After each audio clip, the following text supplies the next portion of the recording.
BNP নেতা ইশরাক হোসেনকে ঢাকা দক্ষিণ সিটির মেয়র হিসেবে শপথ পড়ানোর দাবিতে নগর ভবনের সামনে সমর্থকদের অবস্থান কর্মসূচি চলছে।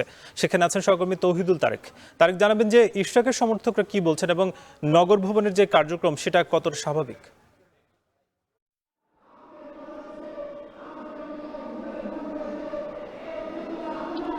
সাকিব, যেমনটি বলছিলেন, আপনার সর্বশেষ প্রশ্নটা দিয়েই শুরু করি। এখানে নগর ভবনের যে কার্যক্রম তা কিন্তু পুরোপুরি আমরা দেখেছি বন্ধ রয়েছে, এবং তবে এখানে যে ব্যাংক রয়েছে ব্যাংকটি খোলা আছে। এখানে সেবা গ্রহীতারা আসছেন এবং সেবা গ্রহণ করছেন। তবে তারা বলছেন যে এই সিটি কর্পোরেশনের কার্যক্রম বন্ধ থাকার কারণে কিন্তু তারা ব্যাপক দুর্ভোগের সম্মুখীন হচ্ছেন।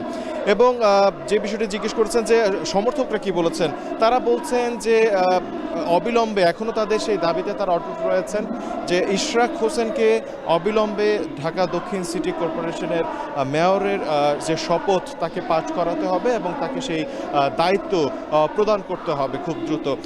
যদিও এই 2020 সালের যে মেয়র নির্বাচন ঢাকা দক্ষিণ সিটি কর্পোরেশনের এই মেয়াদ কিন্তু আজকে 1 জুন শেষ হতে যাচ্ছে। এমন পরিস্থিতিতে আসলে তারা কি চাচ্ছেন এমন প্রশ্নের জবাবেও কিন্তু তারা কোনো পরিষ্কার জবাব দিতে পারেনি। তবে তারা বলছেন যে যে কোনো মূল্যেই তারা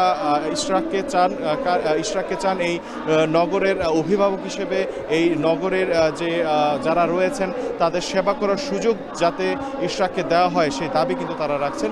এবং একই সাথে তারা আরেকটি দাবি রাখছেন যে স্থানীয় সরকার মন্ত্রণালয়ের যে উপদেষ্টা রয়েছেন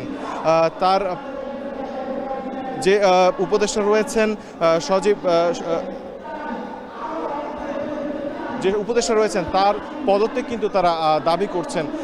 এই ছিল আমার কাছে সর্বশেষ। তবে যে বিষয়টি আরেকটু উল্লেখ করতে চাই যে এখন পর্যন্ত ইসি কিন্তু আদালতের যে আপিল বিভাগের যে সর্বশেষ ঘোষণা বা নিষ্পত্তি ছিল লিফট টু আপিলের, সেই সংক্রান্ত বিষয়ে কোনো কিছু জানায়নি। এই ছিল আমার কাছে সর্বশেষ। ইশরাকের সমর্থকরা নগর ভবনে অবস্থান করছেন তাকে শপথ পড়ানোর দাবিতে। সে খবর জানাচ্ছিলেন তৌহিদুল তারেক। হাইকোর্টের দেওয়া রায় বাতিল করে জামায়াতে ইসলামীর নিবন্ধন